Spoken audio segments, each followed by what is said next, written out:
நம்மளாவே ஒதுக்கி வைக்க வேண்டிய 3 நபர்கள். 1. உங்கள விட சிறந்தவங்க கிடைச்சிட்டாங்க அப்படின்றதுக்காக, இல்ல வேறு சில காரணங்கள காட்டி உங்கள வேணான்னு சொல்லி விட்டுட்டு போனவங்க.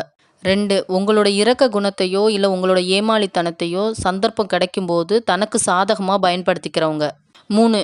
ஏதோ ஒரு விஷயத்துல உங்கள ஏமாத்திட்டு கொஞ்சம் கூட குற்ற உணர்ச்சி இல்லாம சகஜமா பேசி பழகக்கூடியவங்க.